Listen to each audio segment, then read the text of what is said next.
نماز کے بارے میں ایک حدیث آتی ہے، میں اس حدیث کو جب پڑھتا ہوں مزہ آ جاتا ہے کہ نبی کریم صلی اللہ علیہ وسلم نے فرمایا کہ تحترقون تحترقون، تم لوگ جل رہے ہوتے ہو۔ اب دیکھیں نبی اکرم صلی اللہ علیہ وسلم کا کلام وہ ہے جن کو اللہ نے فرمایا، اللہ تعالیٰ نے نبی پاک صلی اللہ علیہ وسلم نے، اللہ نے مجھے اوتیت جوامع الکلم، مجھے کلام کی جامعیت عطا کی گئی، یعنی تھوڑے الفاظ سے زیادہ مفہوم نکلتا ہے۔ وہ اللہ کے نبی دہرا رہے ہیں تحترقون تحترقون، تم جل رہے ہو، تم جل رہے ہو، یہ ہے گویا گناہوں کی بھٹی میں جل رہے ہو۔ حتی اذا صلیتم الفجر، یہاں تک کہ تم فجر کی نماز پڑھ لیتے ہو، غسلتھا، وہ اس کو دھو ڈالتی ہے،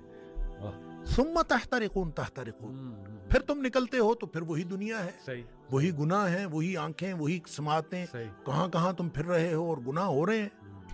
شکر ہے آگے ظہر کی نماز کا وقت آ جاتا ہے، حتی اذا صلیتم الظہر غسلتھا، تم ظہر کی نماز پڑھتے ہو، اس کو دھو ڈالتی ہے۔ یہاں اسی طرح نبی پاک صلی اللہ علیہ وسلم نے پانچوں نمازوں کا ذکر کیا، ثم تحترقون تحترقون، پھر تم گناہوں کی بٹی میں جل رہے ہوتے ہو، آگے نماز آ جاتی ہے، غسلتھا، اس کو دھو ڈالتی۔ لیکن جب عشاء کی نماز کی بات کی نا تو آپ نے فرمایا کہ حتی اذا صلیتم العشاء غسلتھا، وہ اس کو دھو ڈالتی ہے۔ اس کے بعد آپ نے ثم تحترقون نہیں فرمایا، آپ نے فرمایا تو ثم تنامون، پھر تم سو جاتے ہو۔ فرمایا پھر کچھ نہیں لکھا جاتا، یعنی پھر گویا وہ جو تحترقون ہو رہا تھا، گناہ ہو رہے تھے، وہ گناہ ختم ہو گئے۔ سوئے ہوئے کے آدمی کا تو کچھ نہیں لکھا جاتا، تو سوئے ہوئے سے قلم اٹھا لیا جاتا، تمہارے اوپر کچھ نہیں لکھا جاتا، حتی تستيقظوا، جب تک تم جاگ نہ جاؤ اس وقت تک کچھ نہیں لکھا جاتا۔ اچھا، اس کا مطلب یہ ہے کہ جو نہیں سویا عشاء کے بعد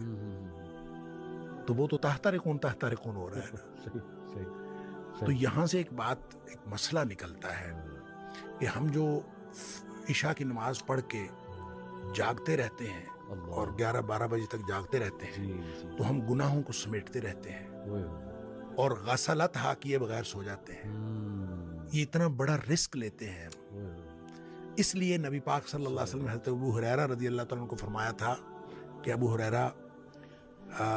سونے سے پہلے وتر پڑھنا نہ بھولنا۔ یہ جو وتر ہے یہ اصل میں رات کی نماز ہے، یہ عشاء کی نماز نہیں ہے، بالکل ایسی، یہ رات کی نماز ہے۔ تو جس شخص نے تو عشاء کے بعد فوراً سونا ہے وہ تو عشاء کے ساتھ پڑھ لے کہ اس نے سونا ہے اس کے بعد۔ تو جس نے نہیں سونا، رات 11-12 بجے تک جاگنا ہے، تو وہ پھر وتر نہ پڑھے، تاکہ وہ